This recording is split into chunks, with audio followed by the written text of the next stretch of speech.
Okay, today is a practical session for the mixing of the salt water and the setup of the tank for curing the live rock. So I haven't planned much material for this session. We will just take it step by step. That said, let's get going.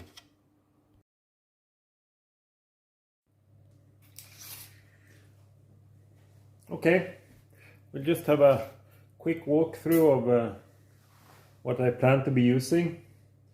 So, first of all, I plan to be using the Caribbean Sea Ocean Direct live sand.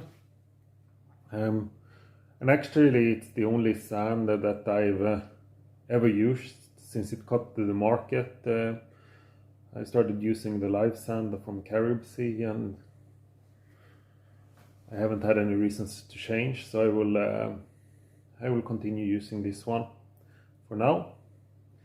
Then I also have a container with the live rock, and this live rock, it is actually recycled live rock, so it has previously been in the trade. It was a little bit difficult to get hold of fresh samples of live rock, so I went with the third alternative on recycled live rock. I think the risk with the recycled live rock is that there can be some phosphate leaking from the rock, so we need to be a little bit careful about that. We will have a look at it later. And then actually just to it wasn't necessary, but just to get the proper cycling, I've actually kept it for 2 weeks out of the water in this moist container, so that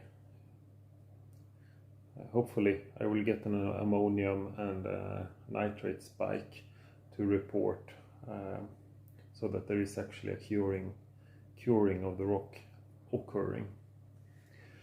Then, as this is live and this is live, we will be needing to mix the salt water, and to do the mixing I will use this bucket. It's a food grade bucket, and I have just any aquarium pump. It's just a Maxi Jet pump in the bottom, and then I have a heater and also a thermometer to check the temperature.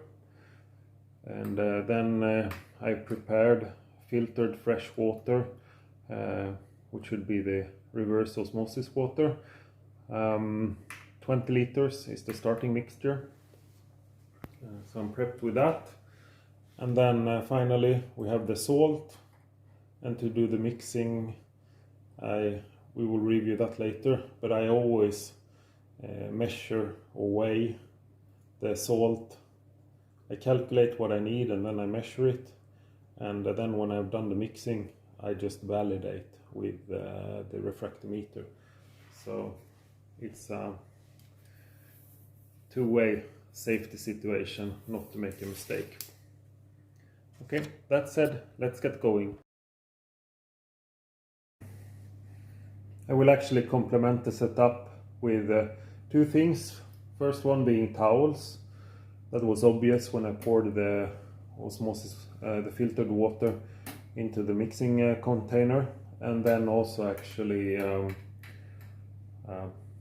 hose to pump the water from the mixing container up into the aquarium here on the right. Now, this is a little bit strange. Had I done this off the camera, I would actually not use a mixing container. I would have mixed in the aquarium. But the reason why I use a mixing container is that if you read the instructions of this sand, they are actually recommending that you put in the sand first and then gently pour water into the aquarium. And I believe the reason is that then you get less cloudiness in the water. I don't think the cloudiness is very dangerous, because I've been using this sand for a long time, so I've had it quite frequently, this cloudiness. But now that this is on camera, then maybe it will make a better impression if I do it according to the instruction. continue. If you read the instruction on how to mix the salt, which Red Sea is recommended, you don't have to do it, but I will follow the recommendation here today. They recommend that you pour in the salt when the water is 20 degrees. And then when the salt has mixed, then you bump the temperature to 25 degrees, and then it's ready. I'm not fully sure why they recommend it like that, but I think it has to do that you minimize the cloudiness of the newly mixed water, and some of the cloudiness is due to calcium carbonate forming in the water. So when you mix salt, if you experience a lot of problems with cloudiness, it is probably that you're mixing in a way where calcium carbonate forms. And for that reason, we will follow the recommendation, and I'll also show practically a little bit later how I complement that recommendation according to experience.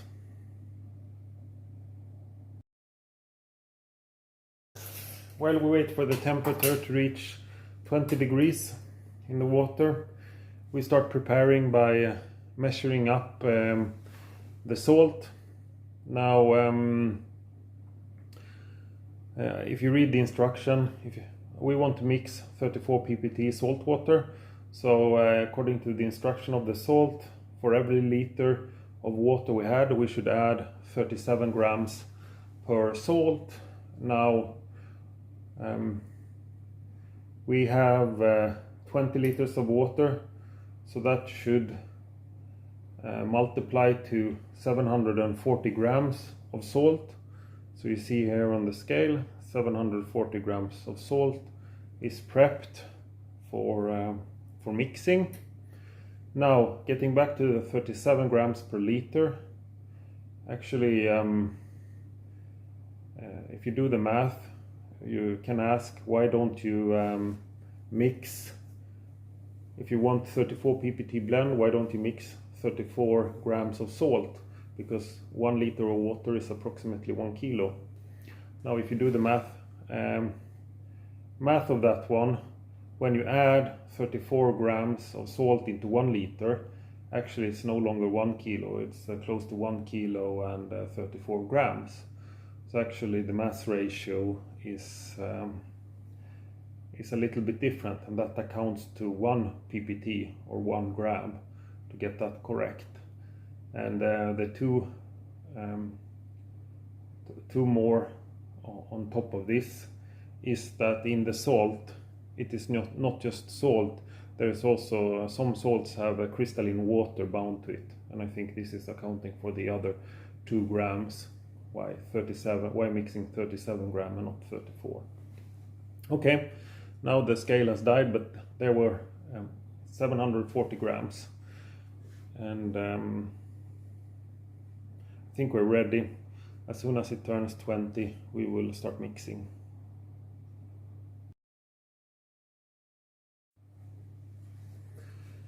Okay, while waiting, I figured I should also explain or give a short background to why I mix salt this way. When I started mixing salt, I typically just scooped and checked until it was the correct level. First of all, that was very inefficient and time consuming. You had to do a lot of adjustment and corrections to get the proper salinity level. Secondly, it's also it was less foolproof to mix salt that way. And what I mean is that, for instance, if you misread the salinity meter, or if you make a mistake while reading it, you can do a lot of mistakes. You might end up with doing a water change or doing a mixture with the wrong salinity level. And sometimes you're in a hurry, and then it's easy to make mistakes. And this method actually is a lot faster and more foolproof, because I first measure up the right amount of salt, which I think it should be, and then I do the mixing, and after I've done the mixing I just validate, is it the expected salinity level. And typically if you do it 10 times it will work for you 10 times, and after mixing for the 50th time and you see a deviation that okay, now I'm not reading the expected level, then you can start wondering what did you do wrong. So this is faster and it is more foolproof, so that's why I recommend it. We're close enough to 20 degrees. Now, historically, before following this recommendation, to avoid the cloudiness of the water, I used to do it like this, that when I had filled my salt, measured my salt, I typically start mixing and dissolving something like 80 to 90%. So I keep, I don't pour in everything instantaneously. Because it is my experience, if you pour everything in one lump into the water, then locally you will get very high concentrations of and that high concentrations you can get calcium carbonate to form. So what I'll do now is that I'll start pouring where it's kind of like a high stream, and I'll try to keep between 10 and 20%.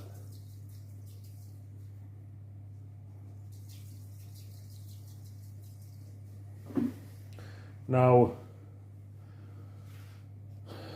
once the water, it will start clearing, and eventually, and when it clears, I expect to see some salt still undissolved on the bottom. I will go and just manually stir this a little bit into a high flow area, and then it will dissolve a little bit faster. And once I see that there's no dissolved salt on the bottom of the tank, then I'm gonna add the rest. And once I've added the rest, I'm gonna let it sit until it clears a little bit. But we'll get there. From what I can tell, the salt has dissolved from the bottom at least. The water is still a little bit cloudy, but it's okay. So I'm gonna add the final part of the salt mixture.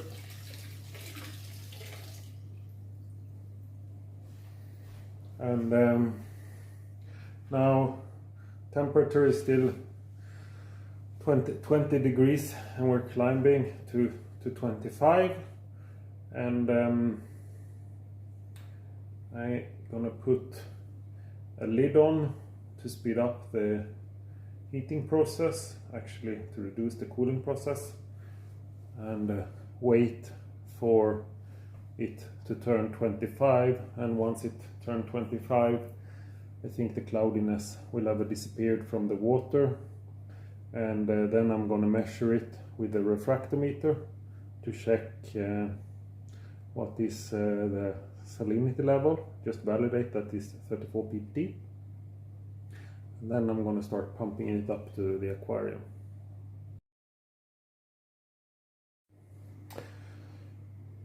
We continue.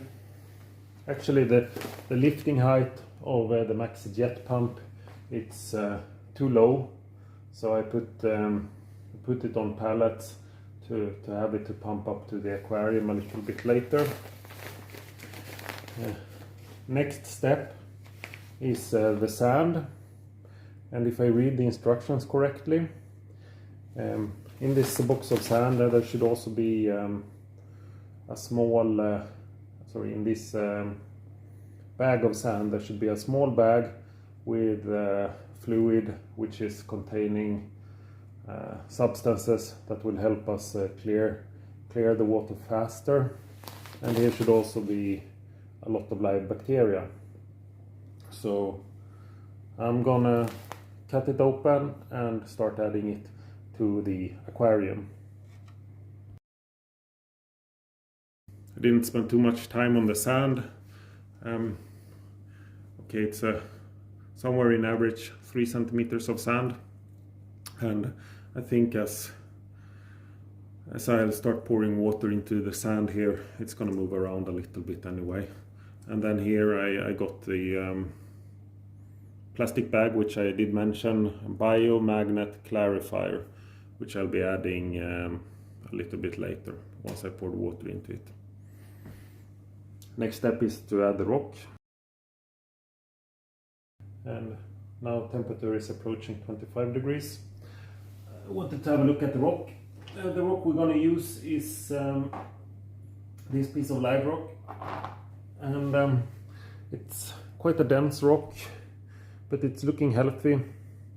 It is there's coralline algae, there is some vine algae, there's some green algae.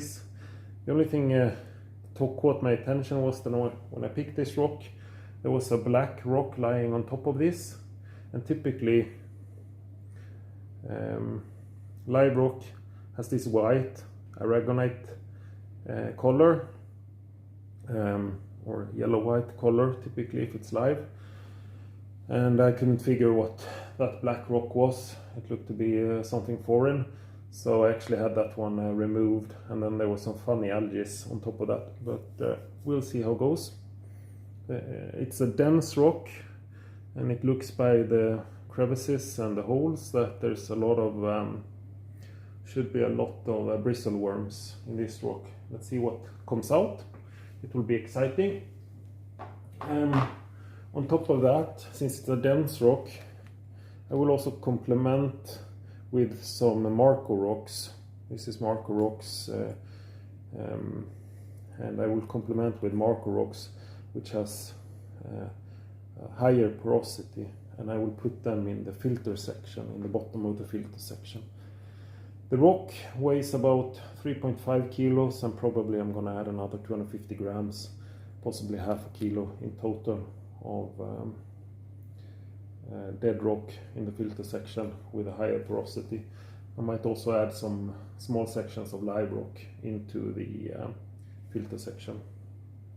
Okay, now as this one is approaching 25 degrees, I'll be putting the rock into the aquarium, and we see from there.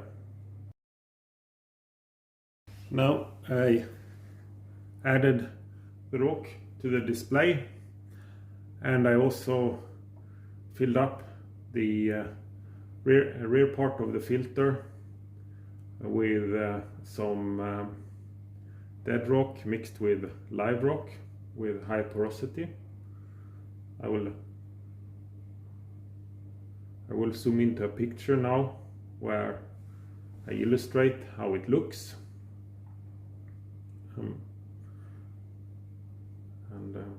I will start here to complement the filtration, and getting back, now actually we are ready to start pouring in water. Before pouring in water, now salt water, it remains to check the salinity to validate that it is actually reading 34 ppt, which is expected, and I can tell you it is actually dead on 34 ppt. So everything is according to expectations. Temperature, we check it, it's 24.5 degrees. Now next step here is actually to rinse this one and put it back into the cabinet. I would like to also mention two things. One thing which I'll be continuing to work with the live rock is actually to put some type of flat rock on top of here, such that I create some type of cave structure because we will introduce some small fish into this small aquarium, but I think part of what they need to thrive is also to get some type of cave structure where they can go in and hide from the sun or hide. So typically it's known that it reduces the stress of the fish. So I will be working on some cave structure. And secondly, we did mix 20 liters of water. I am expecting that is in the lower side of what we will need, but I'll start with 20 liter, and then I'm gonna mix a new batch to fill it up fully. Okay, I'm gonna start pouring in, and to avoid cloudiness I will try to pour on the rock primarily. Now we're filling up, and it seems like we're still getting cloudiness. There was a tip on the plastic bag or the instructions to pour on, use the plastic bag to have the water pour on that to avoid the cloudiness. So I'm trying that one. I also need to mention that I filled up halfway in the aquarium in the backside, and the reason being that this is a plastic wall, so I don't want to have a too high pressure difference.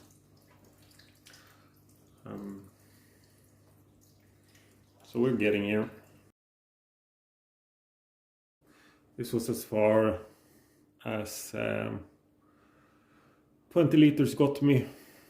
I will be needing to mix up more water, so I will do that and get back a little bit later. Now I also actually read the recommendation. I made one error. I read the recommendation. They were actually recommending that I do the sand and then fill up with water, start the circulation, and after that add the live rock. So now the live rock will be facing whatever the sand released into the aquarium, but I think it's okay, but it could be let's evaluate. It could be a good idea to follow the recommendation for you guys. So yeah, you make mistakes.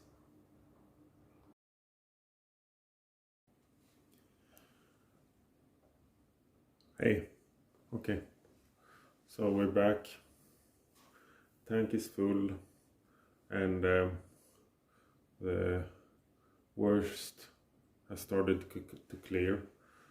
I wiped the window, actually with my hand, but still some to wipe. And on top of that, and on top of the rock, I actually placed one Marco rock and one piece of a shallow live rock to create a cave in the back. I've also set up the light now. I will show you the schematics that I'm running. So it's a dim light, actinic. Some parts of the actinic is a little bit difficult to film. I don't know if it helps if I take a lens a little bit, but it is very blue light. So tomorrow evening I will start measuring ammonia and nitrate, and all in all it's quite successful. One of the things is I have the circulation pump running. I don't need to put the streamer on, there's no use, but I already tried it a few hours ago. I think let's see here.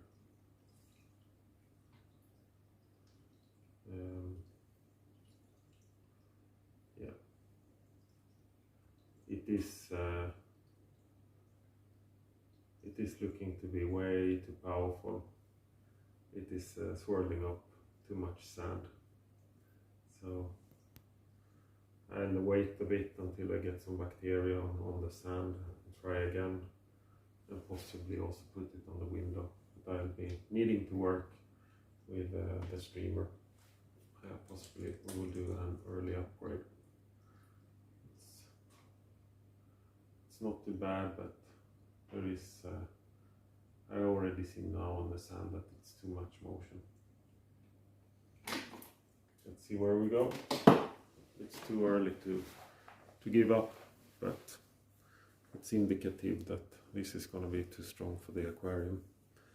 Okay, that said, wish you a pleasant evening, and next episode will be the curing period, where I just report my measurements and when I start introducing fish and cleaner crew. I hope you stay tuned and see you there. Bye bye.